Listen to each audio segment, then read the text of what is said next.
శ్రీ గురవే నమః. సో మనం ఇవాళ కొత్త కీర్తన చేయబోతున్నాము, కానీ దానికి ముందు మీరు పాత దాంట్లో మీకు ఏమేమి వచ్చినాయో అన్ని చెప్పండి. వీలైతే లైన్ పాడుకుంటూ చెప్పడం మొదలు నేర్చుకోండి. లేకపోతే ఏదైనా టాపిక్, ఏదైనా చిన్న చిన్న విషయాలు తీసుకొని చెప్పినా పర్వాలేదు, కానీ క్రమక్రమంగా మీరు అట్లా ఒక లైన్ తీసుకొని పాడి దాని అర్థం చెప్పడం నేర్చుకోవాలి. తులసి వాళ్ళు నువ్వు మనం మొదలెడతావు లాస్ట్ ఏదైనా చిన్నది. క్లాస్ లో లాస్ట్ వాయిస్ బ్రేక్ అవుతున్నది తులసి. ఇవాళ ఏదైనా చెప్పు, చిన్న చెప్పు. చిన్నది 4 లైన్లు చెప్పాలా? చెప్పినా పర్వాలేదు, అలవాటు చేసుకో, సిగ్గుపడితే ఎట్లా. సరే బాబు. ఆ, गुरुदेव शरण में आई, अब तो लो मोह अपनाई, राधे राधे कछु गुरु जी। बेट संग नहीं लाई, ఖాళీ జోలి లే ఆయి. ఆ, అంటే ప్రభు, గురుదేవ, నేను మీ శరణంలోకి వచ్చాను. నేను అనేక జన్మల పాటు కామ క్రోధ లోభ మోహంలోనే కొట్టుకుంటూ ఉన్నాను. మీరు ఎన్నోసార్లు భూమి మీదకి వచ్చి మాకు తత్వజ్ఞానం ఇచ్చిపోయినారు. కానీ మేము దాన్ని తీసుకోలేక, అర్థం చేసుకోలేక, మళ్ళా దానివల్ల మాకు చేత కాలేదు, మాకు అది తత్వజ్ఞానం అర్థం చేసుకునేటట్టుకు. ఆ. కానీ ఈసారి నేను ఖచ్చితంగా మీ దగ్గరనే ఉండాలని వచ్చినాను. నాకు దారి చూపండి, నాకు తత్వజ్ఞానం నాకు అర్థం కావడం లేదు, మీరే నన్ను తీసుకొని వెళ్ళండి. నేను ఖాళీగానే వచ్చినాను, అంత పోగొట్టుకొని వచ్చినాను. నా దగ్గర ఏం లేదు, అంత పాపము అపరాధాలు తప్పితే. ఏం ఏం పడగొట్టుకుని వచ్చినావు? గురువు గారు నాకు ఆల్రెడీ ఇచ్చినటువంటి జ్ఞానాన్ని, సాధన. తత్వజ్ఞానాన్ని సాధన మార్గాన్ని నేను పోగొట్టుకొని వచ్చిన, నా వల్ల కాక, చేత కాక పోగొట్టుకొని వచ్చినాను. ఆ, చాతగాక అంటే ఎందుకు ఎందుకు చాత కాలేదు? అది ఎందుచేత అంటే, గురువు గారు అంత సుగమమైన మార్గం మనకు చెప్పారు కదా, చాత కాకపోవడం ఎందుకంటే ఎందుకు? నాకు దేహాభిమానం వల్ల, నాకు ఎక్కువ, నేను ఆత్మని తెలుసుకోలేక, దాని అర్థం కాక, నేను దేహాభిమానంలో అంటే కామ క్రోధాలు సాధన దాంట్లో. అనేటువంటిది మొదలు ఎప్పుడైతుంది మనకు? గురుగారు దయ చూపెట్టినప్పుడు సాధన మొదలవుతుంది ప్రభు. ఉంది. గురుగారు మనము శరణే సమర్పణ, ఆయననే ఉన్నది. చెప్పు.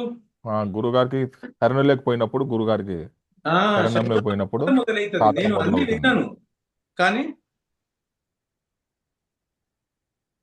నా వల్ల కాలేదు, నేను శరణాగతి చేయలేకపోయినాను. చేయలేదన్నమాట. నాకున్న దేహాభిమానానికి శరణాగతి చేయలేదు అంటే ఏంటిదంటే, శరణాగతి సరిగా చేయలేదు, నా దేహాత్మాభిమానాన్ని వదలలేదు, మీ రుచిలో రుచి కలపలేదు నేను.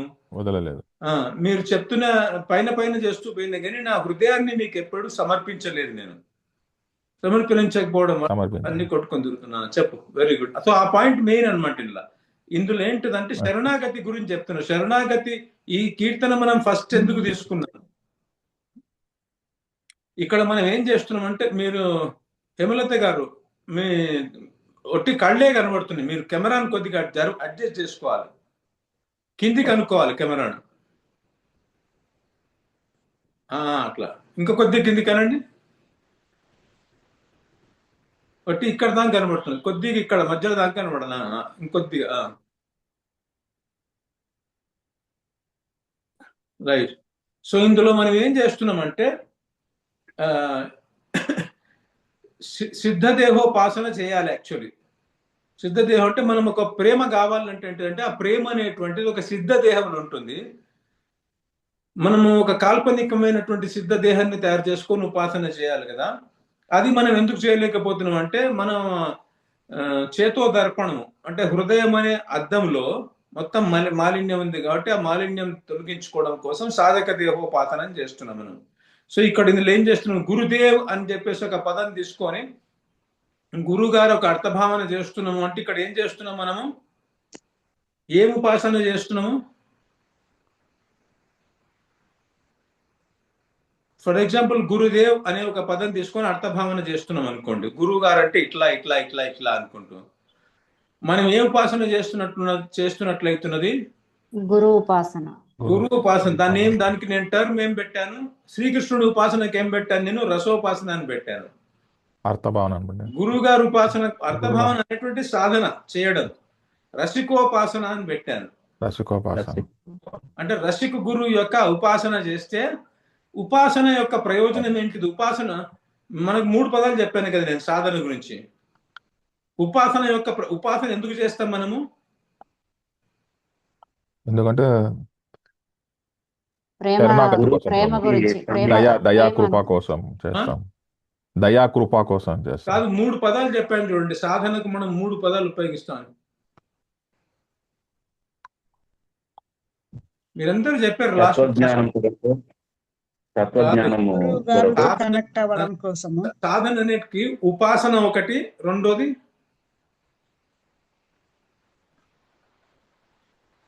ఉపాసన అంటే సమీపంలో కూర్చోవడం కదా. సమీపంలో కూర్చోవడం ఎందుకు చేస్తున్నాం మనము? సాంగత్యం కోసం ప్రభు. కనెక్ట్ అవ్వడం కృప కోసం కోసం. ఎవరు చెప్పారు? కనెక్ట్ అవ్వడం కోసం. యోగము అంటారు దాన్ని. ఇది జ్ఞాపకం ఉంచుకోండి. సాధన అనేటువంటిది యోగము, ఉపాసన, యోగము, ఇంకా యజ్ఞం అనేది. అవునా? ఆ యజ్ఞంలో ఏంటిదంటే మనం సాక్రిఫైస్ చేస్తున్నాం కదా, స్వత్వాన్ని సరెండర్ చేస్తున్నాం అనమాట. యాగము అనడానికి మనకు శాస్త్రంలో డెఫినేషన్, మీమాంస శాస్త్రంలో డెఫినేషన్ ఏం చెప్తారంటే దేవతోద్దేశేన ద్రవ్య త్యాగ యాగ. యాగం అంటే దేవత గురించి, అంటే ఇక్కడ మనం కృష్ణుడు గురించి, గురువు గురించి ద్రవ్య త్యాగాన్ని చేయడము యాగము అంటారు అక్కడ. దేంట్లో? లౌకిక కర్మలలో. ఇక్కడ మనం ఏం త్యాగం చేస్తున్నాము? మన హృదయాన్ని త్యాగం చేస్తున్నాం, మన స్వత్వాన్ని త్యాగం చేస్తున్నాం. ఒక ద్రవ్యాన్ని కాదు, ద్రవ్యం కూడా చేస్తున్నాము. అంటే భగవంతునికి పూలమాల వేస్తున్నాము, ఇవన్నీ చేస్తున్నాం కదా, నైవేద్యం పెడుతున్నాం, ద్రవ్యం కూడా ఇస్తున్నాము. కానీ ఆ ద్రవ్యంతో పాటు మన హృదయాన్ని ఇచ్చేస్తున్నాం అనమాట. ఆయనకు బలిహార్ అని చెప్పినే కదా లాస్ట్, ఇచ్చేస్తున్నాం కదా. సో యజ్ఞం అనే దాంట్లో ఆ సమర్పణ జరుగుతున్నది అనమాట. అవునా? ఉపాసన చేస్తున్నది దేనికోసం అంటే సమీపన కూర్చొని ఏదైతే యజ్ఞం చేస్తున్నామో, యజ్ఞంలో సమర్పణ చేస్తున్నామో దాని ప్రయోజనం అంటే యోగం. సో రసికోపాసనలో ఏం చేస్తున్నామంటే గురుదేవ్ అనే పదం తీసుకొని దాన్ని చాలా అర్థభావన చేసుకొని చేయడం అనేటువంటి సాధన మనం అనే ఉపాసన మనం చేస్తున్నది. ఆ ఉపాసన కూడా ఎట్లా? హృదయాన్ని సమర్పణ చేసుకొని చేస్తున్నాం అనమాట. గురువు గారు నా వాడు అనుకోని. అవునా? నేను దేహాన్ని గాను గురువు గారి యొక్క దాసుని అనే భావనతోనే మనం హృదయాన్ని సమర్పించుకుంటూ మన హృదయాన్ని ఆఫర్ చేసుకుంటూ ఏదైతే చేస్తున్నామో దేనికోసం చేస్తున్నాం అంటే యోగము కోసము. అట్లానండి మీరు. ఉపాసన ఎందుకు చేస్తున్నాము అంటే యోగము కోసం, ఆయనతో కనెక్ట్ అవ్వడం కోసం. సో దట్ ఆయన దగ్గర నుంచి ఆటోమేటికల్లీ మనకు ఆయనకున్న సంపద అంతా వచ్చేస్తుంది, ప్రేమ వచ్చేస్తుంది కదా. సో రసికోపాసన చేస్తున్నాం. మళ్ళీ మిగతా అది కాకుండా ఏం చేస్తున్నాం ఇక్కడ మనము? రసికోపాసన కాకుండా ఉపాసనతో పాటు అర్ధభావన అన్నాడు బాబు. అర్థభావన అంటేనే ఉపాసన. ఉపాసన చేయడం అంటే ఏంటంటే ఉపాసన అంటే తజ్జపస్తద అర్థభావన చేస్తున్నాం. అంటే గురుదేవ్ అనే పదం అనుకుంటూ ఆయన యొక్క అర్థాన్ని భావన చేస్తున్నాం. అవునా? అర్థభావన చేయడం వల్ల ఏమిటంటే, అంటే గురువు గారు అంటే ఏంటిది అని గురువు గారు మనకు ఒక రసిక్ గురువు, ఇగో ఇది గురువు గారు ఏంటిది అని చెప్పడం వల్ల అది మనం నెవరేసుకోవడం వల్ల ఏమవుతుందంటే గురువు గారు ఎందుకు చేయగలుగుతున్నారు దాన్ని? అర్థభావం ఎవరు చేయగలుగుతారు? సేవ గాని అర్థభావం గాని ఎవరు చేయగలుగుతారు? రసోపాసకులు మాత్రమే చేయగలుగుతారు. ప్రేమ ఉన్నోళ్ళు చేయగలుగుతారు. ప్రేమ ఉన్నాడు. ప్రేమ యొక్క అభివ్యక్తి ఏంటిదంటే సేవ ఇంకా అర్థభావన. నికుంజంలో సకులు ఎవరైతే ఉన్నారో, గోపికలు ఉన్నారో, యశోదమ్మ ఎవరైతే ఉన్నారో, ఇక్కడ బ్రజ్జులో యశోదమ్మ వీళ్ళందరూ ఉన్నారు కదా, వీళ్ళందరూ సేవ కూడా చేస్తారు, అర్థభావన చేస్తారు. ఎందుకు చేయగలుగుతారు? న్యాచురల్ గా వాళ్ళకు ప్రేమ ఉంది కాబట్టి. మనం ఎందుకు చేస్తున్నాము? ప్రేమ కోసం చేస్తున్నాము. ఎందుకంటే అవి రెండు 2 sides of the same coin కాబట్టి. ప్రేమ ఉంటే అర్థభావన వస్తుంది, అర్థభావన ఉంటే ప్రేమ ఉంటే అర్థభావన ఆటోమేటికలీ వస్తుంది అనమాట. మనం ఏం చేస్తున్నాము? అర్థభావనను ఉపాసన లాగా చేస్తున్నాము. గురువు గారు ఇలా అర్థభావన చేయంటే అలా అర్థభావన చేయడం లేమున్నదంటే గురువు గారితో కనెక్ట్ అయ్యే ప్రయత్నం ఉన్నది, కనెక్ట్ చేసుకునే ప్రయత్నం. సో ఉపాసన మనం అట్లా ఉపాసన చేస్తే మనం గురువు గారు ఏమవుతారంటే నేను కనెక్ట్ కానీ ఆయన కనెక్ట్ అవుతాడు. నేను ప్రయత్నం చేస్తున్నా, ఆయన కనెక్ట్ అవ్వడం వల్ల నాకు ఒక బిందువు ప్రేమ వస్తుంది, దాంతో నేను అర్థభావన న్యాచురల్ గా చేయగలుగుతాను అనమాట. సో అర్థభావన అంటే ఏంటిది తులసి? సాధన అనమాట. ఇప్పుడు నేను ఉపాసన, సాధన, యోగం అంటున్నాను కదా, ఇది ఏ రూపంలో చేస్తాము? సాధన ఎట్లా చేస్తామంటే సేవ రూపంలో, అర్థభావన రూపంలో నాలుగు. అవునా? సో ఇప్పుడు గురువు గారు అంటే ఇట్లా ఇట్లా ఇట్లా ఇట్లా అని ఎందుకు చెప్పగలుగుతున్నారు ఒక రసిక్ గురువు? ఆయన లోపల ప్రేమ ఉంది కాబట్టి అర్థభావన చేయగలుగుతున్నారు. మనం అర్థభావన చేయడం ఎందుకు? ప్రేమ ప్రేమ కోసం కోసము. మనం. ప్రేమ రావడం కోసం. అంటే గురుదేవ్ అంటే ఆ గురుదేవ్ అనంగానే మన లోపల భావం పొంగుకొని రావాలి. గురుదేవ్ శరణమే ఆయి అని మనం ఇట్లా అంటుంటే ఆటోమేటికలీ మన లోపల భావం పొంగుకుంటూ రావాలంట. అష్టసాత్విక వికారాలు రావాలి ఇట్లా. అవునా? ఆ భావం ఎప్పుడు వస్తుందంటే అర్థభావన చేస్తుంటే అర్థభావనమై మన లోపల భావం లాగా కన్వర్ట్ అవుతుంది.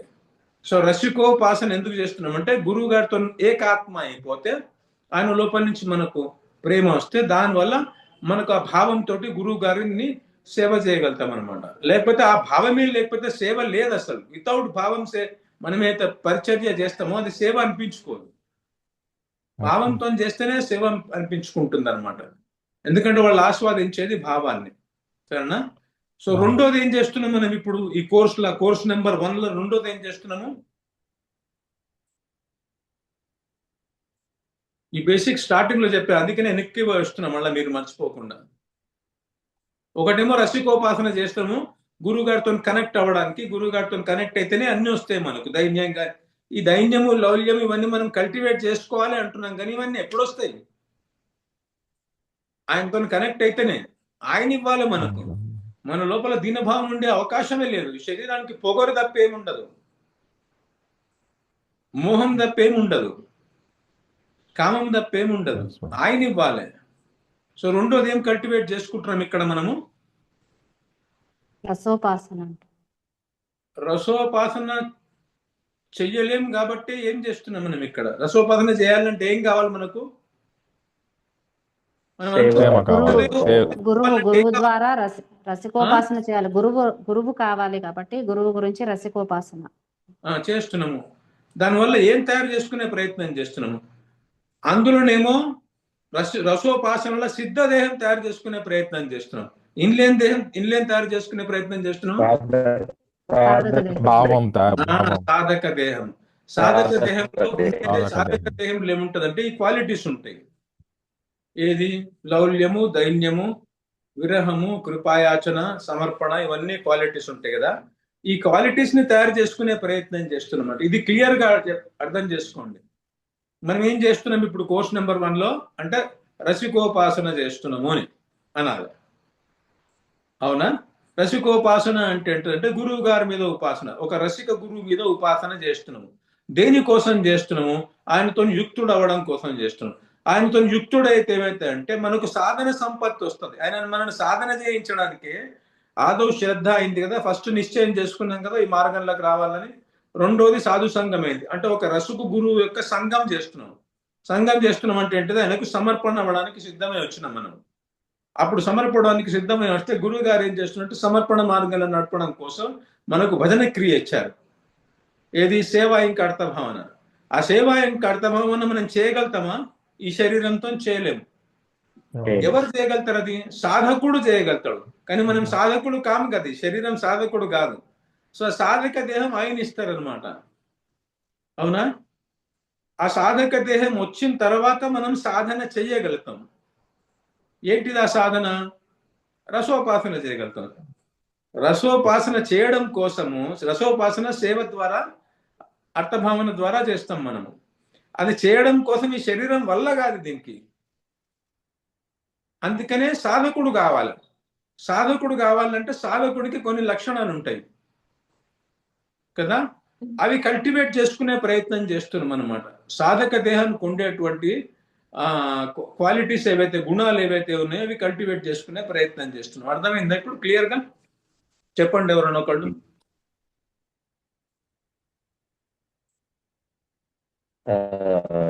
రసోపాసన అంటే ఏంటిది? ఆదో శ్రద్ధ, తతో సాధుసంగ, తత భజన క్రియ. ఆ భజన క్రియ సేవ అర్థభావన. అవునా? అప్పుడు అనర్థని వృత్తి మొదలవుతుంది. అంటే గురువు గారు ఒక బిందువు రసోపాసన చేస్తుంటే గురువు గారు ఒక బిందునిచ్చి, సూర్యుడు అనేటువంటి ఒక ప్రేమ బిందువునిచ్చి అంధకారాన్ని తొలగించేస్తాడు అనమాట కదా. అప్పుడు ఏది? భజన క్రియ చేస్తే నాకు అనర్థ ఒక బిందువు ప్రేమ వచ్చి అనర్థ నివృత్తి అవుతుంది. కానీ భజన క్రియ చేయాలంటే నాకేం కావాలి? ఏం సాధక కావాలి నాకు? దేహం, సాధక రసోపాసకుడు దేహం కావాలి. కావాలి. సాధక దేహం కావాలి. Very good. ఆ సాధక దేహము గురువు గారు ఇస్తారు అనమాట నాకు. అవునా? గురువు గారితో కనెక్ట్ అయితే అందుకనే రసికోపాసన చేస్తున్నా. అర్థమైందా? చెప్పండి మళ్ళీ ఎవరన్నా తొందరగా.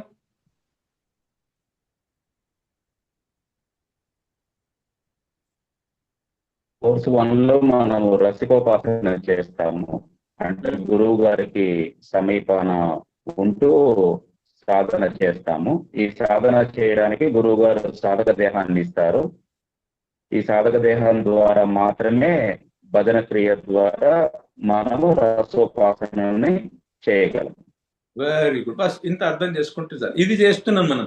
ఏం చేస్తున్నామో మనకు అర్థం కావాలి. లేకపోతే ఏదో గాలిలో పోతున్నట్టు ఉంటుంది అనమాట. ఇది చాలా మంది భక్తిలో ఫెయిల్ అయ్యేది అందుకే. ఏదో నామజపం చేస్తారు, అవి చేస్తారు, ఇవి చేస్తారు, కానీ ఏం చేస్తున్నారో వాళ్ళకి తెలియదు అసలు. ఇది చేస్తున్నాం అని ఇంత క్లియర్ గా మీకు ఉంటే మీరు చేయగలుగుతారు అనమాట. అవునా? Very good. సో ఇప్పుడు గురుదేవ్ శరణమే ఆయని గురుదేవ్ అని గురుదేవ్ యొక్క ఉపాసన అయితే చేస్తున్నాము మనము అర్థభావన, అది ఆయనతో కనెక్ట్ అయ్యే ప్రయత్నం చేస్తున్నాము అర్థభావన చేసుకుంటూ. శరణమే ఆయి అనేటువంటిది నాకు శరణాగతి కావాలి అని అడుగుతున్నాం. ఈ శరణాగతి ఏంది? సాధక దేహానికి ఉంటుంది. అవునా? ఇప్పటికైనా నన్ను నీ దాన్ని చేసుకో అంటే ఏమున్నది? అందులో లౌల్యం ఉన్నది అండ్ అందులో దైన్యం కూడా ఉంది. అంటే గురువు గారి మీద డిపెండ్ అవ్వమున్నది. నేను నా మంత్ర జప బలంతో గురువు గారు నాకు దీక్ష ఇచ్చారు, ఇక తగులుతా, దాని వెనుక తగులుకొని సాధించుకుంటా నేను అనుకుంటుంటారు అందరూ. అవునా? అతను 16 రౌండ్లు జపం చేస్తున్నాడా, నేను 64 రౌండ్లు చేసి చూపిస్తా నేను అన్నట్టు అట్లా పోతుంటారు. అట్లా రాదు. అది ఆ దీనభావం కల్టివేట్ చేసుకుంటే ఆయన ఇస్తాడు. ఒక్కసారి జపం చేయకుండా ఆయన ఇచ్చేస్తాడు. ఆ దీనభావం కల్టివేట్ చేసుకుంటుంది. గురువు గారి మీద డిపెండ్ అవ్వడం మీకు వచ్చేస్తే ఆటోమేటికల్లీ వచ్చేస్తుంది అనమాట. మీకు ఆయన ఇచ్చేస్తాడు. ఆయన మీద డిపెండ్ అయితే ఇచ్చేస్తాడు. అవునా?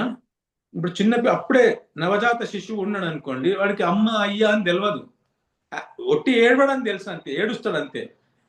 అమ్మ నాకు అన్నం కావాలని ఏడవాడు అనమాట, పాలు కావాలి నాకని ఏడుస్తాడని. ఏడవంగానే వచ్చి ఇచ్చేస్తుంది. నా పేరు తీసుకోలేదు కదా, నువ్వు నా పేరు పిలిచినాడే నేను ఇస్తా అన్నది తల్లి.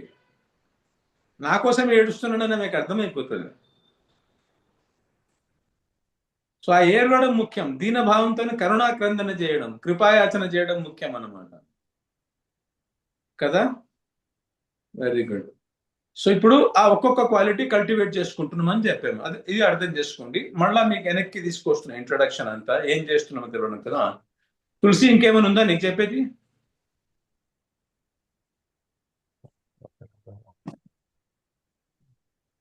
చాలా ఈసారి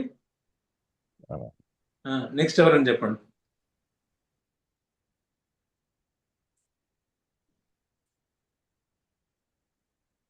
శరణాగతి మార్గంలో గురువు గారు దారి చూపిస్తారు. ఇది ఎందుకో కట్ అవుతున్నది. నేను గురువు గారి కృపతోటి గురువు గారి మీది కట్ అవుతుందండి. మీరు మళ్ళీ వాపస్ వస్తారా? గురూజీ మీది కట్ అవుతున్నది ఎందుకో, ఇట్లా ఎక్స్పాండ్ ఎలాంగేట్ అవుతున్నది మీరు మాట్లాడేది. ఇంటర్నెట్ ప్రాబ్లం ఉంటుంది. ఇంటర్నెట్ ప్రాబ్లం ఉంటుంది ఏదో అనకాడ. అదే విజయ్ కుమార్ గారికి ఇంటర్నెట్ ప్రాబ్లం ఉంది. లేదు, రావట్లేదు.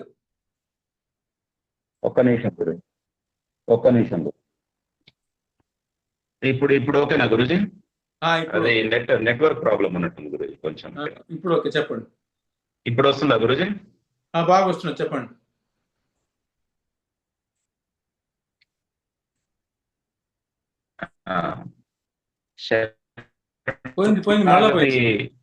ద్వారాంలోకి వచ్చినప్పుడు ఇది నెట్వర్క్ కొంచెం ఇష్యూ ఉంది గురుజీ ఈ రోజు. సరే, వేరే వాళ్ళు మాట్లాడతారు. ఎందుకంటే మాకేం అర్థం కావట్లేదు మీరు ఏమంటున్నారు. Okay okay Guruji. మీరు ఇంకో పని చేయొచ్చు. కాల్ చేస్తే ఫస్ట్ శ్రీవాణి గారు మాట్లాడతారు, ఎవరైనా వేరే వాళ్ళు మాట్లాడతారు. మీరు ఆ, కాల్స్ ఇస్తే మేము ఏం చేస్తారంటే వీడియో ఆఫ్ చేసుకొని మాట్లాడొచ్చు. ఓసారి అట్లా సరే. పాసిబుల్ అవుతుంది. Okay okay Guruji. ఆ. ఇంకెవరైనా చెప్తారా?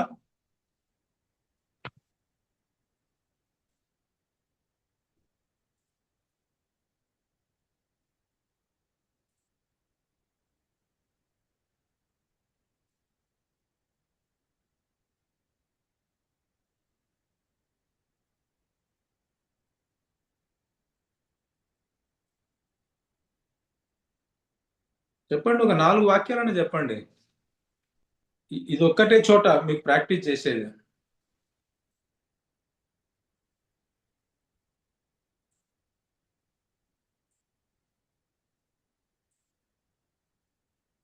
ఇంకొక లైన్ కంటిన్యూ చేయమంటారా ప్రభు? చెయ్యి.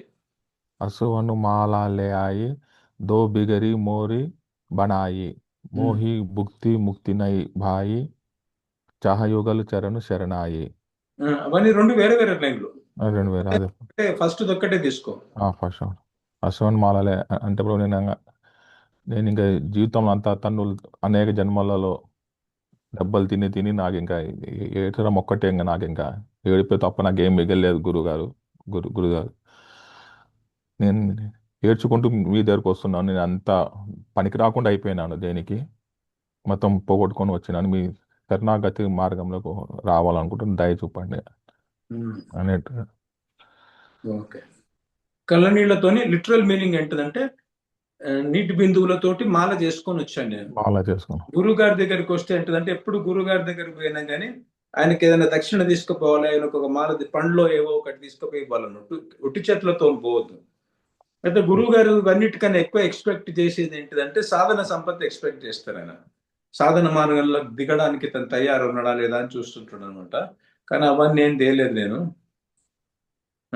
నా కళ్ళు, నా దీన స్థితి ఇట్లా దీనుడై అన్ని పొడగొట్టుకొని వచ్చినాను కాబట్టి ఆ కళ్ళ నీళ్లతోనే వచ్చానమాట. మీ కృపని అసువన్ మాల లేయాయి అంటే నేను కరుణాక్రందన చేస్తున్నాను మీ కృప కోసం. అంటే నేను మీకు కేవలము ఏం తీసుకొచ్చినావు జోలెల్లా అంటే ఏం తీసుకురాలేదు అంటే ఏం చేయడానికి వచ్చినావు మళ్ళీ అని క్వశ్చన్ వస్తాయి కదా. నువ్వు ఏం తీసుకురాకపోతే నన్ను ఏమేమంటావు, నేను ఈ మార్గంలోకి ఎట్లా నడపమంటావు నన్ను, ఏదో క్వాలిఫికేషన్ లేకపోతే. అంటే మీ కృప మీదనే అంతా డిపెండ్ అయ్యి వచ్చాను నేను. నా వల్ల కాదు అని నాకు అర్థమైంది. ఎంత ప్రయత్నం చేసినా నా వల్ల కాదు అని అర్థమై దీన భావంతో మీ కృప మీద డిపెండ్ అవ్వడానికి వచ్చాను. అందుకనే ఈ కరుణా క్రందన చేస్తున్నాను. ఏవైతే చుక్కలు వస్తున్నాయో వాటితో మాల తీసుకొచ్చాను అంటే కరుణా క్రందన చేస్తున్నాను అని ఉన్నది. ఇప్పుడు గురుగారు ఇట్లా పాడు అని చెప్తున్నారు మనకు, మనం అట్లా చేయము. గురువుగారి దగ్గర పోయి చాలా పొగర్మూతు వ్యవహారం చేస్తుంటాం మనం. ఏదో మనతో సమానమైనోడనో లేకపోతే మనకన్నా కిందివాడో అన్నట్టు చూస్తుంటాం. ఆయన పట్ల ఈ భావం ఉండదు. ఆయన పట్ల భావం ఎట్లుండాలంటే గురువుగారి ముందరకు పోయినప్పుడు మనము ఈ ప్రపంచంలో ఎంత ప్రయత్నం చేస్తున్నా కానీ ఇక్కడి నుంచి ఆనంద ప్రాప్తి దుఃఖ నివృత్తి వీలుగా కావట్లేదు. మనము ఈ బంధాన్ని ఎంత చేసినా తొలగించలేకపోతున్నాము. అనేక జన్మలలో రకరకాల కష్టాలు అనుభవిస్తున్నాము. ఇప్పుడు మనము జ్ఞాపకం చేసుకున్నాం అనుకోండి, ఈ జన్మలో నాకు ఏమేమి కష్టాలు వచ్చినాయని. నాకు ఒక్కోసారి ఇట్లా అయింది నా కష్టాలు జ్ఞాపకం చేసుకుంటుంటే ఒక్కోసారి మనం చాలా దుఃఖంలోకి వెళ్ళిపోతాం. నయమే భగవంతుడు సంచిత కర్మల నుంచి కొద్దిగా ప్రారంభ కర్మ తీసి మనకు కొద్దిగా ఇచ్చాడు. అవునా? కొద్దిగానే ఇచ్చాడు. ఒకవేళ అనంత జన్మలలో నాకు ఎన్ని కష్టాలు వచ్చినాయని జ్ఞాపకం ఉంచుకున్నాను అనుకో, ఈ ప్రపంచంలో ఎవరికి ఏమేమి జరుగుతున్నాయో అన్ని నాకు జరిగింది. ఎవడో టెర్రరిస్ట్ వస్తే నా ఈ ఇల్లుతో సహా నేను కూడా పుచ్చలంతా ఊడిపోయింది అన్నాడు, ముక్కలు అయిపోయాను నేను. అనంతమైన సార్లు నన్ను జైలు వేసి ఉల్టాలు అట్కాయించి కొట్టిండ్రు నన్ను. అనంతమైన సార్లు నా మీద యాసిడ్ పోసిండ్రు. అనంతమైన సార్లు ఏమేమి జరుగుతున్నాయి ఇవన్నీ నాకు జరిగినాయి అనమాట. అంటే పాజిటివ్ కూడా జరిగినాయి. అనంతమైన సార్లు ఇంద్రుడు కూడా అయినా, నేను వేద పండితుడిని కూడా అయినాను. ఇన్ని ఏం చేసినా ఏం చేయలేకపోయినా నేను ఇలా నుంచి బయటపడలేకపోతున్నా నేను. సో ఈ ప్రపంచంలో ఉన్న కష్టాలు ఏవైతే కనబడుతున్నాయో, అబ్బా ప్రజలంతా ఎట్లా బతుకుతున్నారేమో ఇన్ని కష్టాలు అనుకుంటున్నాం కదా. ఇవి అన్ని కష్టాలు ఒకవేళ భగవంతుడి గిన ఒట్టి ప్రారంధమే ఇవ్వకుండా వెనుక జన్మల స్మృతి గినిస్తే మనకు అర్థమవుతుంది ఎన్ని జన్మలను ఎన్ని రకాల కష్టాలు పడొచ్చు మేము. అవునా? ఎడారిలో వెతుకుతున్నట్టు అనమాట. జగ్ మురుగు జల్ సో జాని అని అంటాడు జగద్గురు. అంటే ఎడారిలో ఒక ఇది ఉంది కదా, డియర్ ఉంది కదా, మృగము. అది నీళ్ళ కోసం వెతుకుతుంటూ పోతుంటే ముందర ఎక్కడ ఉన్నట్టు కనబడతాయి, మళ్ళీ దగ్గర వెళ్తుంటే మళ్ళీ ఇంకా ముందర ఉన్నట్టు కనబడుతుంది. అవునా? ఎంత వెతికినా ఇక్కడ నీళ్లు లేవు, అసలు మనం కోరుకుంటున్న ఆనందం లేదు ఇక్కడ. కానీ ఆ ఎడారిలో మనకు ఒక్క చుక్క కూడా దొరకనప్పుడు గురుగారు వచ్చి గురుగారి దగ్గర బాటిల్ ఉంది, ఆ బాటిల్ నుంచి కొన్ని బిందువులు నాకు పోస్తే ఒక మనిషి వచ్చి నాకు పోస్తే వాడు పట్టి ఎట్లుంటది? ఇప్పుడు ఆ బిందువు ఇవ్వకపోతే నేను చచ్చిపోతా. నా ప్రాణధనం అదనమాట, నా జీవన ధనం అది. ఎంత తరసాయించుకుంటూ అడుగుతాం మనం. ఆయన లక్షల జన్మలు ఇట్లా కొట్టుకొని తిరుగుతున్నాం, మనం ఒక బిందువు రావట్లేదు. సడన్ గా ఎవరో ఒకళ్ళు వచ్చేసి ఆయన దగ్గర నీళ్లు ఉన్నట్టు కనబడ్డది అనుకో, మనం ఎట్లుండాలి ఆయన ముందర? అమ్మయ్యా, ఇంకేముండాలి? ఇప్పుడు ఈయనని గిన నేను ఉపయోగించుకోకుండా నిన్న పక్కకు జరిగిపోయాడు అనుకో, మళ్ళా అన్ని జన్మల తన్నులు తినబోతా అనమాట. మళ్ళా ఎన్ని కష్టాలు పడ్డానో, ఈ భూమి మీద ఉన్న వాళ్ళు ఎన్ని కష్టాలు పడుతున్నారో, వీటన్నిటిని అనంతమైన సార్లు మళ్ళీ నేను అనుభవించాల్సి వస్తుంది. ఏంటిది? ఆయన పక్కగా జరిగిపోతే. సో ఎట్లుండాలి? ఈసారి మాత్రం ఆయన నేను మిస్ గాని ఏమన్నా గాని అని ఇట్లా దీనభావంతో ఉండాలి. ఆ ఒక్క చుక్క ఎప్పుడు పోస్తాడా అని చెప్పేసి ఇట్లా చేతులు వాడు దాచుకొని ఉండాలన్నమాట. అట్లా ఉండం మనం గురువు గారి దగ్గర. చాలా అంటే ఇట్లా పొగరుబోతులాగా వ్యవహారం చేస్తుంటాం, అన్ని ఉన్నాయి నాకేం పర్వాలేదు అన్నట్టు. ఈ పరిస్థితి మనం చేయలేం కాబట్టే గురువు గారు మనకు చెప్తున్నారు ఇట్లా ఉండు అని. అట్లా ఏడ్చుకుంటూ ఒక్క బిందువు కూడా దొరకట్లే వాడికి చాలా కాలం నుంచి. ఆ బిందువు బాటిల్ మొత్తం పట్టుకొచ్చిన గురువు గారు ముందర ఎట్లా ఉండాలో అట్లా ఆయన దగ్గర పోయి ఎట్లా ఉండాలని చెప్పేసి. అప్పుడు ఆయన దీనభావం, మన దైన్యాన్ని చూసి ఆయన ఏం చేస్తాడంటే ఆ నీళ్ళన్నీ మనకి ఇట్లా పోస్తాడు. అప్పుడు అమ్మయ్యా అని లేచి నిల్చోగలుగుతాం, మనం నడవగలుగుతాం. మళ్ళా నాతో పాటు నడువు, ఎడారి నుంచి బయటికి తీసుకుపోతా నేనండి ఆయన అంటే మనం ఆయనతో పాటు పోగలుగుతాం అనమాట. సరేనా? రైట్. సో అసువన్ మాలా లే ఆయి దో బిగిరి మోరి బనాయ్ అంటే బిగిరి మోరి బనాయ్ అంటే చెడగొట్టుకోని మొత్తం చెడిపోయినాడు, చెడిపోయి వచ్చినాను మీ కార్కి నేను అంతా. ఇంకా మీ దగ్గర లాస్ట్ టైం వచ్చిన దానికన్నా ఇంకా చెడిపోయి వచ్చినాను. అంతకన్నా శుద్ధి చేసి క్లీన్ చేసుకొని వచ్చిండేమో అని చూస్తే ఇంకా కొన్ని నింపుకొని వచ్చినాను. ఇంకా కొన్ని పాపాలు, కొన్ని కూడా కాదు, మొత్తం అనంతము 84 లక్షలు దేవుని తిరిగి మళ్ళీ నెక్స్ట్ కల్పంలో వచ్చిన నేను. అంటే 100 కోట్ల సంవత్సరాల తర్వాత మళ్ళీ మనుషుల దేహం దొరికింది నాకు. సో ఈ జన్మ మళ్ళా పోయింది అనుకో, అంటే ఆ ఎడారిలో ఎవరైతే నీటి బిందువు ఒక బాటిల్ తీసుకొచ్చిండో ఆయన మళ్ళీ వెళ్ళిపోయింది అనుకో, ఇక మళ్ళా అదే కొట్టుకొని తిరగడం. మనకు అంత భయం కలగాల మనకు, గురువుగారు పోతే ఎట్లా అని చెప్పేసి. ఆ దొరికితే గురువుగారి పాదాలు అట్లా పట్టేసుకోవాలి.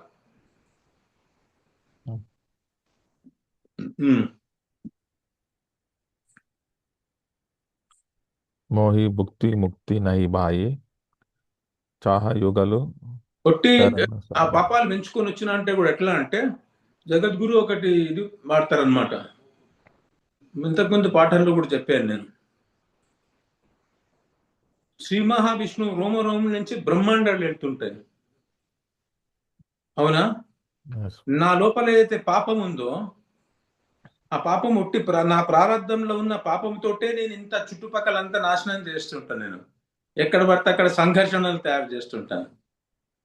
నా లోపలంతా ఉన్నదనుకో, ఆ సంచిత కర్మలు ఉన్నదంతా బయటికి తీసుకొచ్చి నన్ను ఆపరేట్ చేయిస్తున్నాడు అనుకో భగవంతుడు ఎన్ని బ్రహ్మాండాలు తయారు చేసిండో అన్ని బ్రహ్మాండాలను ఇట్లా బుగ్గల్లాగా వెలిచిపడేయగలుగుతాను నా పాపంతో. నేను అంతగానం చేసుకొని వచ్చిన.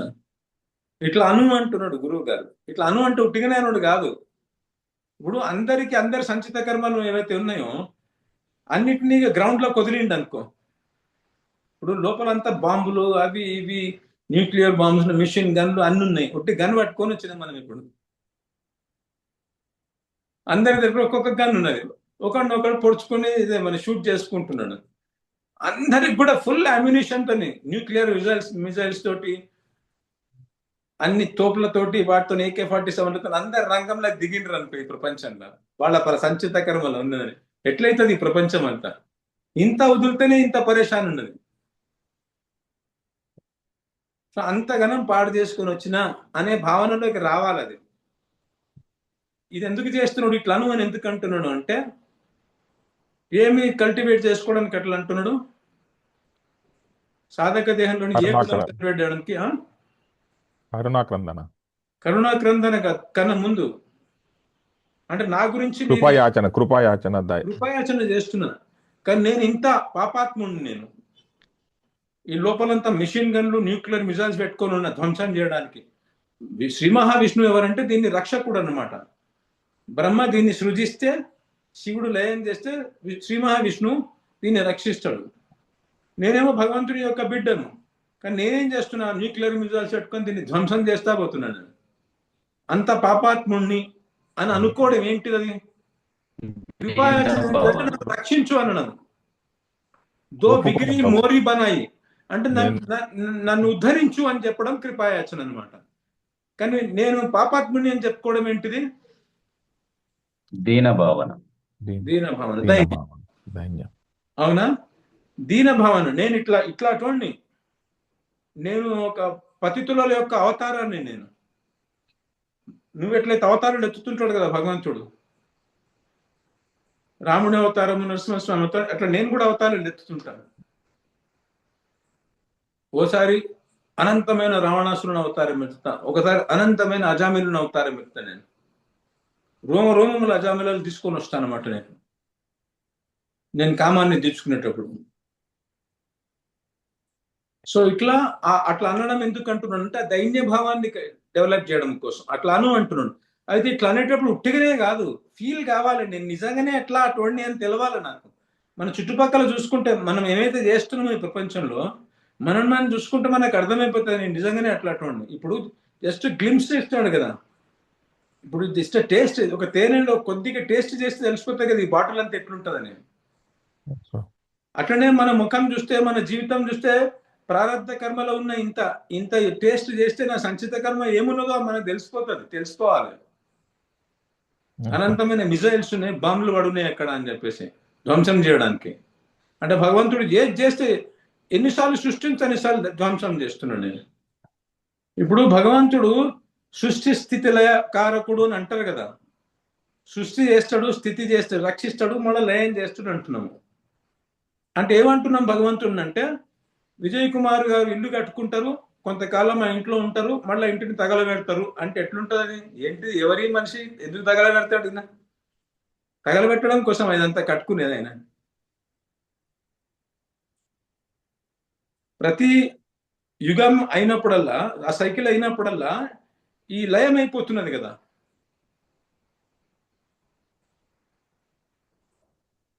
ఎందుకైతున్నది ఇట్లా? ఈ సృష్టి స్థితి లయాలు ఎందుకైతున్నాయి ఊరికే? మాటికి ఈ యుగాల సైకిల్ తిరిగినప్పుడల్లా సృష్టి అవుతున్నది, మళ్ళీ లయం అవుతున్నది, మళ్ళీ కొంతసేపు పాలకడలో పడుకొని ఉంటున్నాడు, మళ్ళీ లేస్తున్నాడు, మళ్ళీ క్రియేట్ చేస్తున్నాడు, మళ్ళీ కొంతసేపు ఉంచుతున్నాడు, మళ్ళీ ధ్వంసం చేస్తున్నాడు. ఆయన ఎందుకైతున్నది ఇట్లా?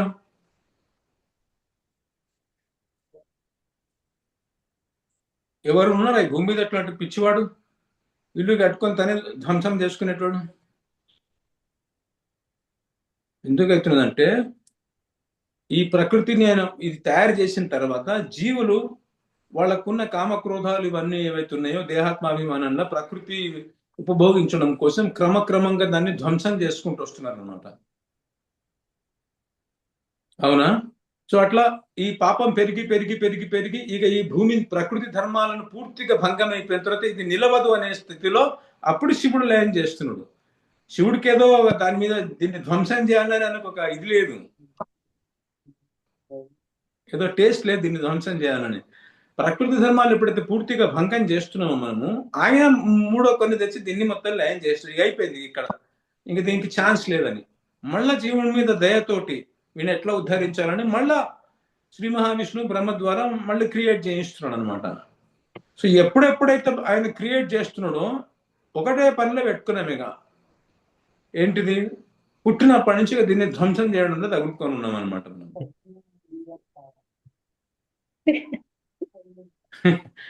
కానీ మనమేమో పెద్ద గొప్ప అన్నట్టు చెప్పుకుంటుంటాం ఇక్కడ. ఏంటిదయ్యా నువ్వు చేసేది అంటే, I'm the destroyer of this universe అని చెప్పుకోవాలి, పరిచయం చేసుకోవాలి కదా. అట్లా కాదు ఐఎమ్ ఇంజనీర్, ఐఎమ్ డాక్టర్, అది ఇదని చెప్పుకుంటుంటాను. ఏం చేస్తావు అంటే ఎప్పుడెప్పుడు విష్ణు తేజస్సుడు అప్పుడప్పుడు తగులుకుంటుంటుంది అని అంటే ఇట్లా పరిచయం చేసుకోవాలి. అప్పుడు దీని భావం వస్తుంది. అది మనం అనుకోము.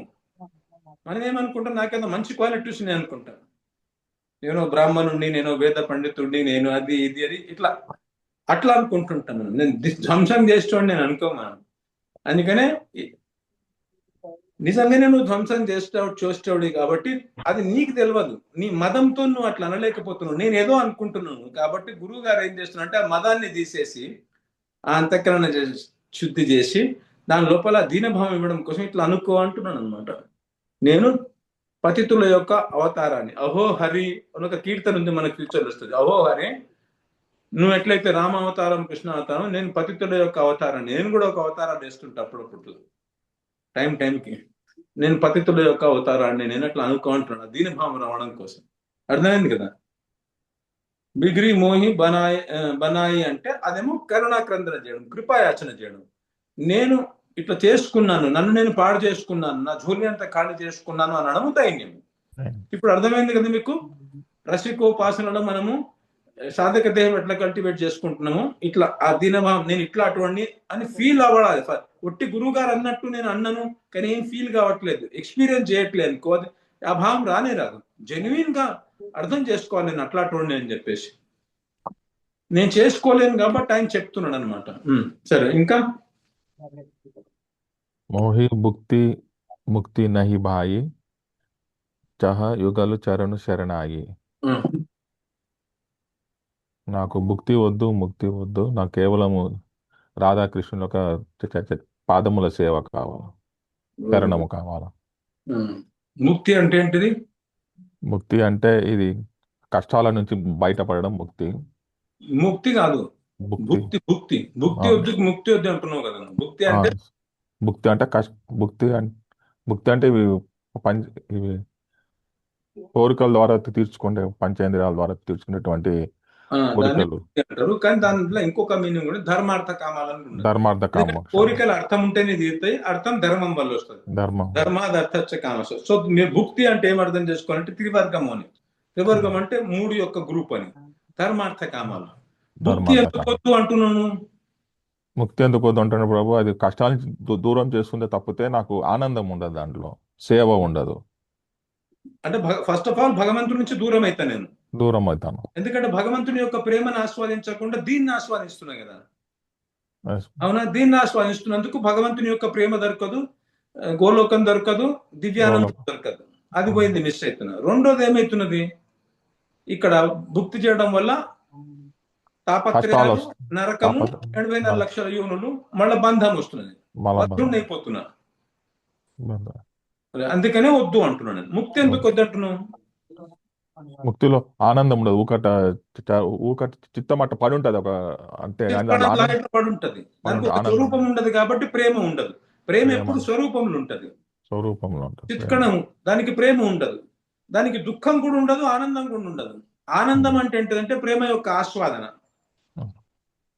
అవునా? దుఃఖ నివృత్తి అయితే అవుతున్నది కానీ ఆనంద ప్రాప్తి కావట్లేదు దానికి. ఎందుకంటే ప్రేమ రావట్లేదు. ప్రేమకు స్వరూపం కావాలి. ప్రేమ వద్దనుకొని ఒట్టి ముక్తి కోరుకున్నాడు, నేను ప్రేమ కావాలని కోరుకోలే కదా సాధన చేసేటప్పుడు. అందుకనే మాయ దొరికిన తర్వాత చిత్కరణ లాగా పడి ఉంటా అట్లా. కాబట్టి నాకు ప్రేమ దొరకదు. వెరీ గుడ్, బాగా చెప్తున్నా. విజయ్ కుమార్ గారు ఇప్పుడు మంచిగా అయిందా మీది?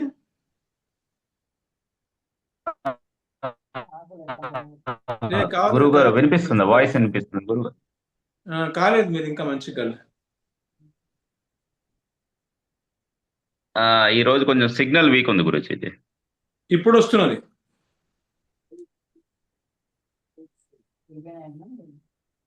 చెప్పండి, ట్రై చేయండి ఇప్పుడు.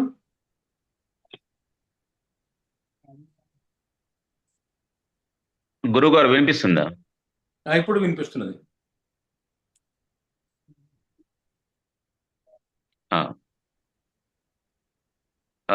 లాస్ట్ టైం మీరు చెప్పింది విబోర్, బలిహారు, తర్వాత సమర్పణ గురించి చెప్తాను గురుజీ.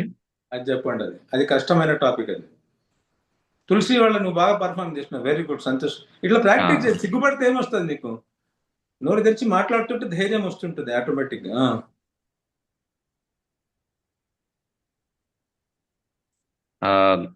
ఎప్పుడైతే శరణాగతి మార్గంలో వెళ్ళానో గురువు గారు శరణాగతి మార్గాన్ని చూపించడం జరుగుతుంది. నేను గురువు గారి కృపతోటి ప్రేమను పొంది విభోర్ అవ్వడం అనేది జరుగుతుంది. ఇక్కడ విభోర్ అంటే గుణాలకి అట్రాక్ట్ అవ్వడం. ఈ గుణాలకు ఎప్పుడైతే అట్రాక్ట్ అవ్వడం జరుగుతుందో నేను రావట్లేదు, నెక్స్ట్ టైం చెప్పండి మీరు, ఎందుకంటే ఇంత ఇంపార్టెంట్ టాపిక్. గురూజీ సిగ్నల్ కొంచెం వీక్ ఉంది గురూజీ. సరే సరే, ఇంకా నీ కీర్తన మొదలు పెట్టాలన్నా.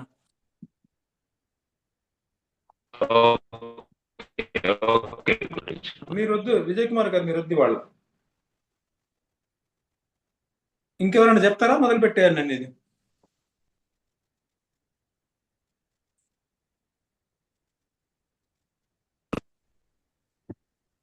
అది తీయండి, కీర్తన తీయండి, 2వ కీర్తన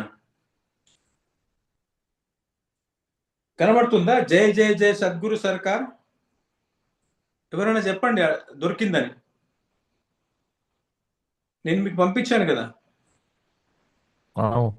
ఉంది ప్రభు, 2వ కీర్తన కింద 3వది. ఇప్పుడు ఇందులో కూడా ఏం చేస్తున్నామంటే గురువుగా రసికోపాసన కూడా చేస్తున్నాము, మళ్ళా సాధక దేహాన్ని కూడా కల్టివేట్ చేసుకుంటున్నాము. మీకు ఇంకా బాగా తెలుస్తుంది అనమాట. నేను చెప్పినవన్నీ ఇందులో బాగా వస్తున్నాయి.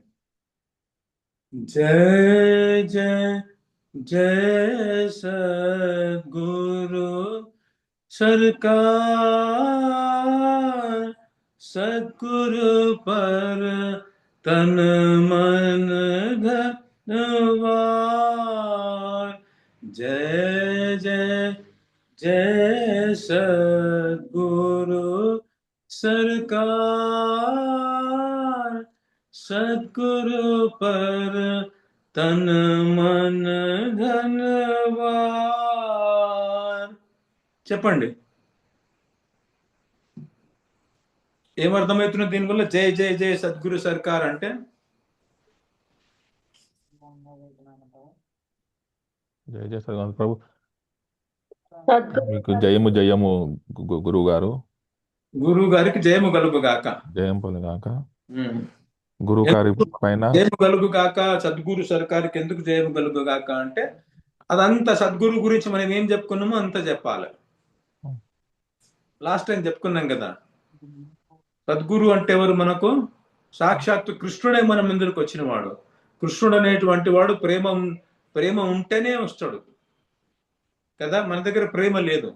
సో మనకు ఇంత దీనమైన స్థితిలో ఇన్ని అవగమనాలు ఉన్నటువంటి వాళ్ళు, అనంతమైన సంస్కారాలు ఉన్నటువంటి వాళ్ళము, ఎంత చెప్పినా కానీ గురువు గారి మాటలు వినడం వాళ్ళ కోసము శ్రీకృష్ణుడే ఆ గురువు గారిని మనం పంపించారు అనమాట. ట్రైనింగ్ గురువు గారి రూపంలో వచ్చారు, పంపించడం కూడా కాదు. అవునా? గురువు గారి రూపంలో వచ్చి అదంతా చెప్పుకున్నాం కదా మనం. అక్కడ గురుదేవి శరణమే ఆయన అన్నప్పుడు, అక్కడ గురుదేవి అన్నప్పుడు ఏమైనా చెప్పుకున్నామో ఆయన సద్గురు. ఇక్కడ సద్గురు అని ఎందుకు అంటున్నారంటే, సత్ అంటే వాస్తవికమైన గురువు అని. మీరు ఆశ్రమాలకు అక్కడ ఇక్కడ పోతే ఏంటిదంటే, నా క్షత్రియుడు ఉండడు, బ్రహ్మనిష్ఠుడై ఉండడు, శాస్త్రం ఒక్కసారిగా రాదు, ఏదో కొన్ని శ్లోకాలు బట్టి కొట్టుకొని అది ఇది చెప్తుంటాడు. అండ్ ఏదైతే ఉన్నదో వాళ్ళకి కావాల్సిన అనుభవంలో కూడా తెచ్చుకొని ఉంటాడు అనమాట. జస్ట్ ఊత పదాల్లాగా వాడుతుంటారు, రస్ రస్ అనుకుంటూ. ఆ అనుభవం ఏముండదు అనమాట. కానీ గురువుల్లాగా దీక్షలు ఇచ్చుకుంటూ ఇష్యులను తయారు చేసుకుంటూ మఠాలను నడుపుతుంటారు అనమాట.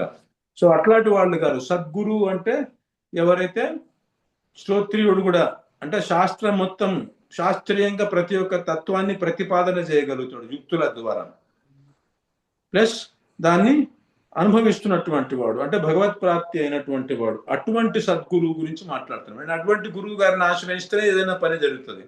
అటువంటి ఆ గురువు గారికే బ్యాంక్ బ్యాలెన్స్ లేదు, ఆయనకే రసం అంటే ఏంటిదో తెలియదు. ఇక శిష్యులకి ఏం తెలుస్తుంది రసం అంటే? ఏమిస్తాడు రసం అంటే ఏంటిదని? రస్ అంటుంటాడు అంతే. రస్ ఇస్మ భూత్, నీ కొంచెం రస్, ఇట్లాంటి పదాలు నేర్చుకుంటాడు అంతే, ఏం రాదనమాట. అంటే అనుభవం లేదు, వాటిని ప్రతిపాదించరాదు యుక్తితోటి. సో అట్లాంటి వాళ్ళ దగ్గర ఆయన దగ్గరనే బ్యాంక్ బ్యాలెన్స్ లేదు కాబట్టి ఆయన మనకు చెక్ ఇస్తే ఆ చెక్ పోయి మనం బ్యాంకులో వేసుకుంటే అక్కడి నుంచి ఏం ట్రాన్స్ఫర్ కాదు, బౌన్స్ అవుతుంది.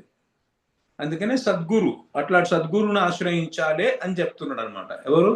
జగద్గురు కృపాలు. మనకు సద్గురు దగ్గరికి పోతేనే మీరు సమర్పణ చేసినా ఏం చేసినా పాసిబుల్ అవుతుంది. రెండోది ఏంటిదంటే మీరు సద్గురు దగ్గర పోతేనే సమర్పణ చేయడం పాసిబుల్ అవుతుంది. ఈ మామూలు వాళ్ళ దగ్గరికి పోతే మీరు సమర్పణ చేయడం పాసిబుల్ కాదు. వాళ్ళు దీక్షలు ఇస్తారు గురువులు పిల్లలకు, శిష్యులకు. అవునా? ఆ శిష్యులు బాగా దీక్ష తీసుకుంటాడు, జోలమాల పట్టుకుంటాడు, వాడిని తోచింది వాడు చేస్తుంటాడు శిష్యుడు. ఆ గురువు గారు కూడా పట్టి ఉండదు అటు తర్వాత వాడు ఏం చేస్తున్నాడు, ఎక్కడ పట్టుకానిస్తున్నాడు, ఏం చేస్తున్నాడు అనుకుంటాడు. సమర్పణ వీడు. ఎందుకంటే సమర్పణ అనేది మనం ఫస్ట్ దాంట్లో ఏం నేర్చుకున్నాము, ఫస్ట్ లెసన్ లో నేను సమర్పణ అయినాను, గురువు గారికి సమర్పణ అయినా అని ఉండదు. నువ్వు సమర్పణ కాలేవు అసలు. ఈ మనస్సుకి సమర్పణ కావడం తెలియదు. సమర్పణ అవడం అనేటువంటిది కూడా గురువు గారు మనకి సాధక దేహం ఇచ్చి చేయించాలి. ఆయన ఇవ్వాలి మనకి సాధక దేహం. సిద్ధ దేహంతో ఎట్లయితే రసోపాసన చేస్తామో సిద్ధ దేహోపాసన, సాధక దేహంతో మనం ఇది చేయగలుగుతాం. ఆ సాధక దేహంలో ఈ సమర్పణ, దైన్యము, లౌల్యము, కృపాయాచన, విరహము, ఇట్లాంటి క్వాలిటీస్ అన్ని ఆయన ఇవ్వాలి మనకు. ఆగ్రహము, ఉల్లాసము ఏవైతే చెప్పుకున్నామో లాస్ట్ కదా, ఆయన ఇస్తాడు మనకు. సో ఆయన ఇవ్వాలంటే ఏంటిది, ఆయన ఒక సద్గురువు అయి ఉండాలి. వాస్తవికమైనటువంటి శ్రోత్రియుడు, బ్రహ్మనిష్ఠుడు అయినటువంటి గురువు గారు ఉండాలి. ఆయన దగ్గర ఆయన అట్లాంటి వాడు కాడనుకో నిన్న శరణాగతి మార్గంలో నడిపించలేడు కూడా. శరణాగతి అంటే ఏంటిదంటే గుండు కొట్టుకోవడము, పిలక పెట్టుకోవడము, పంచ సంస్కారాలు చేసుకోవడము, ఇట్లా చెవులో ఊదుతుంటారు మంత్రాలు, ఇట్లా ఊదించుకోవడము, దీన్ని శరణాగతి అంటారని చెప్తాడు అనమాట కదా. అంతకన్నా మించి తెలియదు అసలు. ఈ సైన్స్ అంతా మనం ఏమైతే చెప్పుకుంటున్నాం, ఈ సైన్స్ తెలియదు. ఇదొకటి మహాపురుషులే చెప్పగలుగుతారు ఇట్లాంటి. లేకపోతే మహాపురుషుని ఆశ్రయిస్తే మనకు ఆయనకు శరణాగతి అయిపోతే మనకు హృదయంలో ఆ అర్థాలన్నీ మనకు ప్రకాశిస్తాయి అన్నమాట. ఎట్లయితే హరి పట్ల మనకు పరాభక్తి ఉంటుందో అదే విధంగా గురువు పట్ల కూడా మనకు పరాభక్తి ఉంటే వేదంలో ఉన్న అర్థాలన్నీ దానంతలదే ప్రకాశం అయితే అని చెప్పి ఉన్నదనమాట మనకు. సో అట్లా అవన్నీ మనలో హృదయం నుంచి అయినా బయట పెడుతుంటాడు ఈ మీనింగ్స్ అన్ని. మనం గిన సమర్పణ అయిపోతే, మనం సమర్పడవడానికి తయారైతే ఆయననే మనకు శరణాగతి మార్గం చూపించి సమర్పణ చేయించుకొని దివ్య ఎంతెంత సమర్పణ అవుతుంటే అంతంత ఈ అర్థాలన్నీ మనకు అవగతమయ్యేటట్టు చేస్తాడు. అవన్నీ అర్థమైన కొద్దీ మనం సాధన చేయగలుగుతాము. సాధన చేసి ఆ దివ్య ప్రేమను మనం ఆ సాధన చేయిస్తుంటాడు ఆయన్నే, దివ్య ప్రేమను కూడా ఆయన్నే ఇస్తుంటాడు అనమాట. సో అందుకనే అట్లాంటి సద్గురువు దగ్గరికి పోవాలి. సద్గురు దగ్గర పోతేనే మనం అప్పుడు మనకు అనుభవంలోకి వస్తుంది. మనం ఏదైతే అనుకున్నామో, ఇంతకుముందు విజయ్ కుమార్ గారు అది విభోర్ అనేది చెప్పబోయి సరిగా వినబడలే మనకు. సమర్పణ అంటే అవ్వడం అంటే ఏమనుకున్నాం మనము లాస్ట్ టైం? ఎసెన్స్ ఏంటి? సమర్పణ ఇప్పుడు అయినట్టు అని చెప్పా కదా నేను. ఎప్పుడైనట్టు సమర్పణ? స్టార్టింగ్ లో మనం ఏం చేస్తున్నాము, మన ధన్ ఆయనకి ఇచ్చేస్తున్నాము. ఆయన నువ్వు దేహం కాదు, నువ్వు ఆత్మదాస పరికరుడు అనుకో అంటే అనుకుంటున్నాము. నువ్వు ఆత్మదాస పరికరుడు ఉన్నప్పుడు అట్లాంటప్పుడు ఏం చేయాలి? ఒక పరికరుడు కానీ దాసుడు కానీ ఏం చేస్తాడు? సేవా అర్థ భావన చేస్తున్నాడు, అది కూడా చేస్తున్నాము. కానీ సేవా అర్థ భావన ఉన్నోడు సాధక దేహం ఉంటేనే చేయగలుగుతాడు. ఈ శరీరం చేయలేదు అంటే ఏం చేస్తున్నాం మనము? దాన్ని నువ్వు కల్టివేట్ చేసుకోవాలి. శరణాగతి భావాన్ని, దైన్యాన్ని, లౌల్యాన్ని, ఈ సాధక దేహం నుండి గుణాలను కల్టివేట్ చేసుకోవాలంటే అది కూడా చేస్తున్నాం. ఇప్పుడు మనం చేస్తున్నది అదే కదా. రసికోపాసన చేయాలి, మళ్ళా సాధక దేహాన్ని కల్టివేట్ చేసుకోవాలంటే అది కూడా చేస్తున్నాను. ఇదంతా ఏంటిది? మనం శరణాగతి మార్గంలో ఆయన నడుపుతున్నట్టు అనమాట. ఆయన ఇట్లా చేయి అని చెప్తుంటే ఏది చేస్తుంటే అది చేస్తుంటే ఈ శరణాగతి మార్గంలోకి మనం ఇట్లంతా ఎక్స్ప్లెయిన్ చేసి తత్వజ్ఞానాన్ని ఇచ్చి ఇట్లంతా ఎక్స్ప్లెయిన్ చేయడం తత్వజ్ఞానం ఇవ్వడం. తత్వజ్ఞానం ఇవ్వడం, నువ్వు ఇట్లా చేయి, ఇది కల్టివేట్ చేసుకో, అది ఉపాసన చెయ్యి, రసికోపాసన చెయ్యి, ఇవన్నీ కల్టివేట్ చేసుకో అని చెప్పడం తత్వజ్ఞానం. అవి కల్టివేట్ చేసుకోవడం కోసం ఇట్లా చేయి నువ్వు. గురుదేవ్ శరణ్ మే ఆయి, ఖాళీ ఝోలీ లే ఆయి, అసుమన్ మాలా లే ఆయి, దో బిగిరి మోరి బనాయి, జగ్ జనమి జనమి దుఃఖ పాయి, ఇట్లాను అంటున్నాడు ఆయన. మనంతలో మనం అనాలే మదాన్ని. ఆయన ఇట్లా అను అని చెప్పడం ఏంటిది?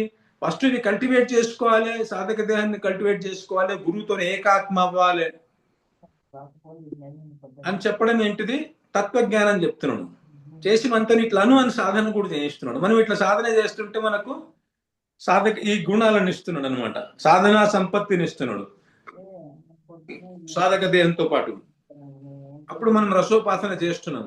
ఎప్పుడైతే మనం చేస్తుంటే మనకు అనుభవంలోకి వస్తుందో ఏంటిది, ఆయన చెప్పిన థీరీ అంతా ప్రాక్టికల్ గా వస్తుంటుంది. ఇలా చేయి, నీ లోపల దీనభావం, నీ లోపల ఒక బిందువు ఆత్మ వేస్తాడు గురువు గారు, అప్పుడు నీ లోపల ఈ క్వాలిటీస్ అన్ని వచ్చేస్తే నువ్వు రసోపాసన చేయగలుగుతావు.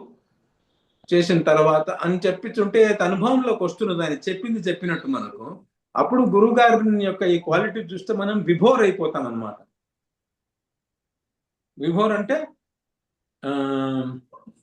ఏమంటారు, ఒక ఇట్లా అట్రాక్ట్ అయిపోతాం ఆయనకు. గురువు గారి ఈ గుణం చూసే వరకు మనకంటే ఆహా అట్లా అనిపిస్తుంది. ఆ విభోర్ అయ్యే మనం ఏం చేస్తున్నాం అంటే జై హో జై హో అంటుంటాం. మనం మందిరాలలో చూస్తాం కదా, జై హో అని ఒకటి అంటారు, బలిహార్ అంటారు.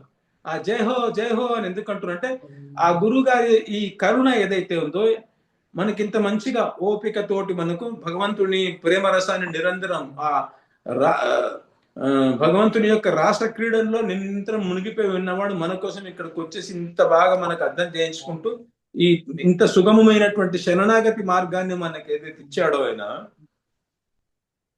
దానివల్ల మనకి ఏదైతే అనుభవంలోకి వచ్చిందో, అనుభవంలోకి వస్తే మనం దాన్ని గుర్తుపట్టగలుగుతాం. గురువు యొక్క గుణాలను మనం గుణగ్రాహి అవుతాం అనమాట. అప్పుడు గుణగ్రాహి అయి గురు యొక్క గుణాలను గుర్తుపట్టి మనము జైహో అంటాం అనమాట. ఆ జైహో అనడం విభోర్ అవ్వడం అనమాట. అట్రాక్ట్ అయిపోవడం అయిన గుణాలకు. అవునా? అప్పుడు మనం ఏమైతే మన హృదయం ఆటోమేటికల్లీ సమర్పణ అయిపోతుంది. దాన్ని బలిహార్ అంటారు. జైహో అంటే విభోర్, బలిహార్ అనేటువంటిది నా హృదయాన్ని నీకు ఇచ్చేస్తున్నాను అని అంటే అది అయిపోతుంది ఆటోమేటికల్లీ. బలిహార్ అని ఇట్లా అనాల్సిన అవసరం లేదు.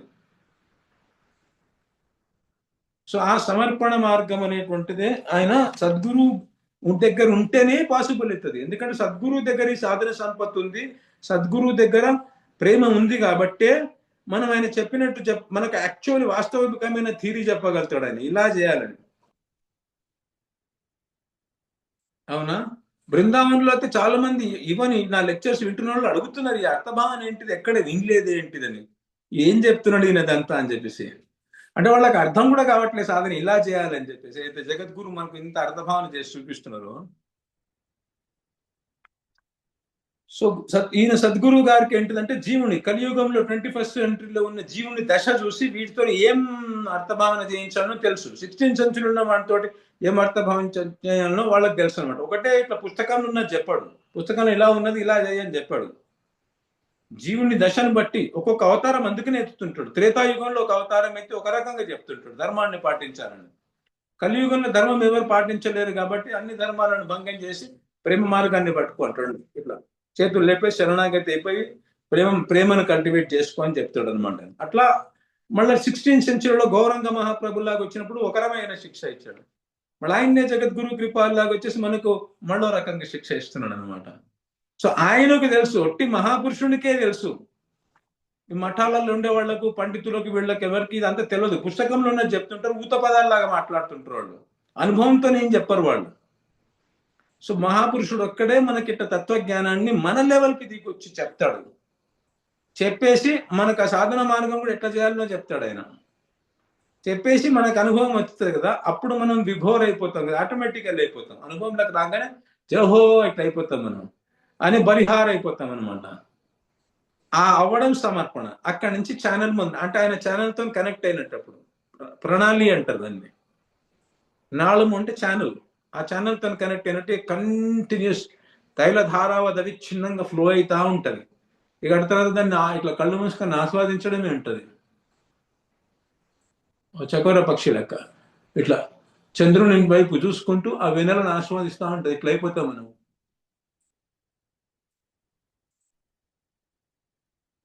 ఇంకా తర్వాత సాధన మీద ఏముండదు, అట్లా ఆస్వాదించడమే ఉంటది. ఆయన పోస్తుంటడం మనం తాగుతుంటాం, ఎంతెంత పోస్తుంటే అంత తాగుతుంటాం. అవునా? సో అటువంటి వాడిని సద్గురు అంటున్నారు. సద్గురు అనే పదానికి అర్థభావం చెప్పండి నెక్స్ట్ టైం నాకు మంచిగా. సో ఆ సద్గురు ఎవరైతే ఉన్నారో ఆ సద్గురు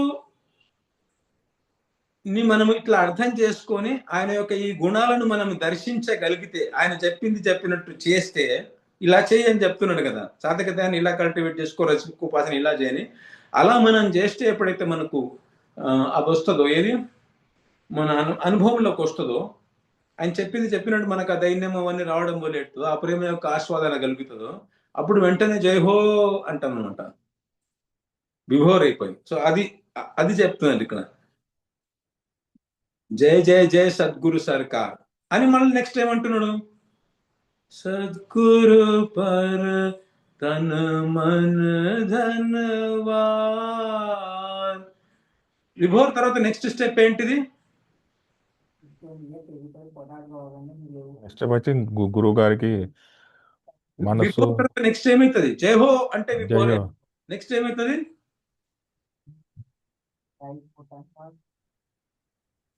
విభోర్ తర్వాత ఏమైతుంది, బలిహార్ అవుతుంది. బలిహార్ అయితే మన బలిహార్ అంటే మన హృదయం సమర్పించుకుంటాం, అవునా? మన హృదయం సమర్పించుకొని మనకున్న తన్ మన్ ధన్ ఉన్నదంతా తీసుకుపోయి, ఇదంతా బరువు నాకు, తన్ మన్ ధన్ ఎందుకు ఇవ్వాలి ఆయనకు, గురువు గారికి పోయి అంటే, నా దగ్గర ఎంత తన్ను మన్న ధన్ ఎంత నా కోసం ఉంచుకుంటే అంత నన్నది పాపం చేయిస్తుంది, అవునా?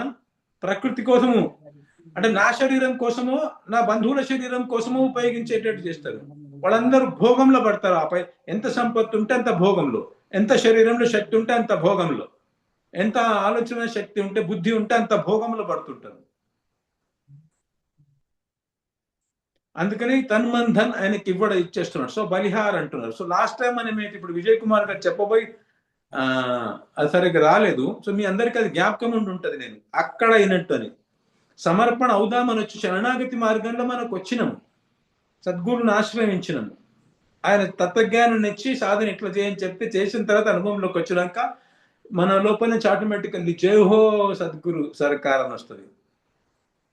ఇప్పుడు అనుభవం లేదు కదా, కానీ గురువు గారు అనుమంటున్నాడు. అదంతా అర్థభావన చేయించి ఇట్లా అను, జయ జయ जय सद्गुरु सरकार, सद्गुरु पर तन मन धनवान, जय जय जय सद्गुरु सरकार, सद्गुरु पर तन मन धनवान, जय जय जय सद्गुरु सरकार, सद्गुरु पर तन मन धनवान, जय जय जय सद्गुरु सरकार, सद्गुरु पर तन मन धनवान. शरणागति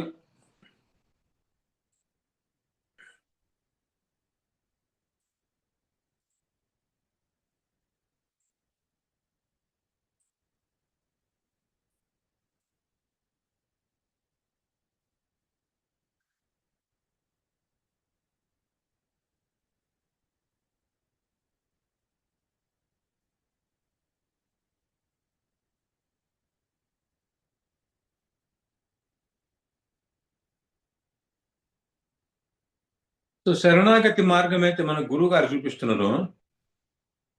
దేని వల్లనైతే ఈ భవసాగరం అంతా ఎండిపోతున్నదో ఒక్క సెకండ్ లో గురువుగారు ఎండ కొట్టేస్తారంటున్నారు శరణాగతి మార్గం చూపించేసి, అది మన అనుభవంలోకి రావడం కోసము ఇది పాడమంటున్నారు అన్నమాట. ఇట్లా అట్లా పాడుతుంటే ఏమవుతుందంటే, ఇది నమ్మి గురువు మీద శ్రద్ధ ఉంచి, ఆదౌ శ్రద్ధ అన్నాం కదా, ఇది నమ్మి గురుగారికి సమర్పణ అవ్వడానికి సిద్ధమయ్యి సాధు సంఘంలో ఈ భజన క్రియ చేస్తున్నాం. ఇప్పుడు మనం భజనకి ఫస్ట్ స్టెప్ అది కదా, అదో శ్రద్ధ కదా. ఇప్పుడు గురువు గారు ఇట్లా చెయ్యి అని చెప్తున్నారు. విభోర్ అయితే నువ్వు గురువు గారి గుణాలను చూసి విభోర్ అయితే నీకు బలిహార్ అవుతావు, నీ సమర్పణ అయిపోతుంది, అప్పుడు అంతా దివ్య సంపత్తి అంతా వచ్చేస్తుందని చెప్తుంటే ఆయన మీద శ్రద్ధ ఉంచి ఆయనకు సమర్పణ అయిపోయి ఈ భజన క్రియ మనం చేస్తుంటే ఏమవుతుందంటే ఆటోమేటికలీ కీర్తన పాడుతుంటేనే మన హృదయములోకి అనుభవం వస్తుంటుంది అండ్ పరిహారం అయిపోతుంటుంది అనమాట. అండ్ పరిహారం అవుతున్న కొద్దీ మన లోపల ఇంకా ఆ సాధక దేహాన్ని తయారవడము సాధన మీరు ఎన్నిసార్లు ఈ లైన్ అనుకుంటుంటే అంతసార్లు లోపలికి మునిగిపోతూ ఉంటారు అనమాట. ఆ ప్రేమ సముద్రంలోకి ఇట్లా మునిగిపోతున్నట్టు మీకు తెలుస్తూనే ఉంటుంది. అందులో నుంచి మీకు బయటకు రావడానికి ఇట్లా కొద్దిగా టైం పడుతుంది బాగా. అర్థమైందా ఈ లైన్? నెక్స్ట్ టైం బాగా చింతన చేసుకొని రండి. ఇప్పుడు రాను లోపలికి పోతున్నాం మనం.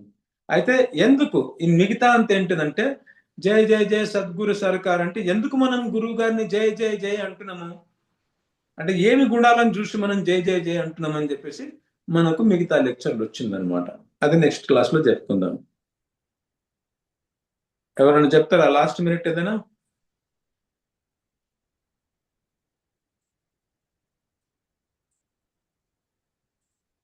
టాపిక్ ఆపేద్దాం అయితే.